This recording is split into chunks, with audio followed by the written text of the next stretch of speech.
AKP, Bahçeli, MHP işbirliğiyle birlikte 93 yıldan bu yana dünyada emperyalist güçlerin korkusu, mazlumların umudu olan Türkiye Cumhuriyeti parlamenter sistemini yıkıp yerine padişahlığı, sultanlığı, krallığı, tek adam sultasını, diktatörlüğü getirmek istiyor.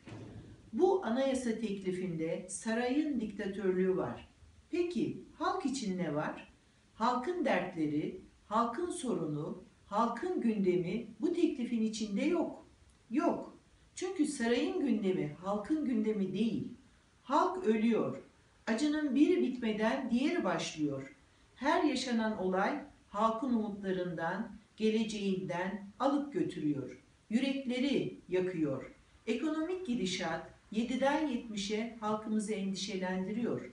Halkımız yoksullaşıyor. Esnaf kan ağlıyor. İşsizlik artıyor.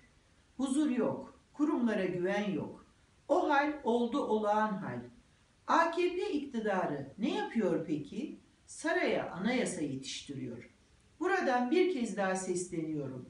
Biz yeminimize, biz şerefimize, biz namusumuza sahip çıkacağız.